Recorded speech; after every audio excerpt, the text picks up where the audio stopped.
భోజనం తెలుగు వెజ్ ఛానల్కి అందరికీ స్వాగతం.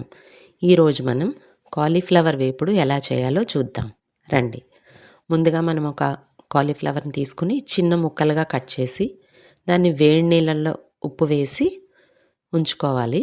తర్వాత కొన్ని వెల్లుల్లి రేఖలు మీకు కావాలనుకుంటే వేసుకోవచ్చు, లేకపోతే లేదు. నేనైతే వేస్తున్నాను. చిన్న ముక్కలుగా కట్ చేసుకుని ఒక మూకుడులో నూనె వేసుకుని, ఎక్కువ నూనె పట్టదండి, కొద్దిగా చాలు. కొంచెం జీలకర్ర వేసి బాగా వేగిన తర్వాత మనం ముందుగా కట్ చేసుకున్న వెల్లుల్లి రెబ్బలు ఏవైతే ఉన్నాయో అవి కూడా వేసుకుని వేయించుకోవాలి.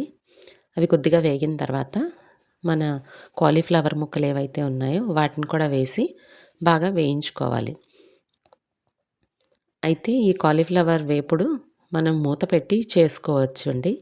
ఎందుకంటే మూత పెట్టి చేయడం వల్ల కొంచెం తక్కువ నూనెలో ఇది ఫ్రై అవుతుందన్నమాట. మామూలుగా మూత కానీ తీసామంటే కొంచెం త్వరగా మగ్గదు. కాబట్టి కొంచెం ఎక్కువ నూనె వేయాల్సిన అవసరం పడుతుంది. అందుకని మూత పెట్టి మధ్యలో కలుపుకుంటూ మనం వేయించుకోవాలి. అలాగా ఒక 60% అలాగా ఫ్రై అయిన తర్వాత దాంట్లోని మనం ఉప్పు, రుచికి సరిపడ్డ ఉప్పు వేసుకుని మళ్ళీ మూత పెట్టి మళ్ళీ వేయించుకోవాలి. అలా కొంచెం బ్రౌన్ కలర్కి వచ్చే వరకు, అంటే మనకి వేగిపోయే వరకు వేయించుకోవాలన్నమాట.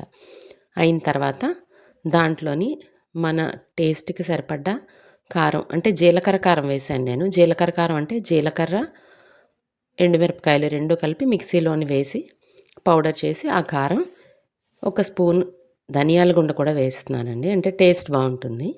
అంతే. అవి వేసుకుని బాగా కలుపుకుని డిష్ అవుట్ చేసుకుని సర్వ్ చేసుకోవడమే. ఇది చాలా ఈజీగా అయిపోతుందండి. అండ్ టేస్ట్ కూడా చాలా బాగుంటుంది. అండ్ తక్కువ ఆయిల్తో అవుతుంది కాబట్టి ఇది హెల్తీ కూడా. సో ప్లీజ్ మా ఛానల్లోని వంటలన్నీ మీకు నచ్చితే సబ్స్క్రైబ్ చేసుకోండి. Thank you so much for watching.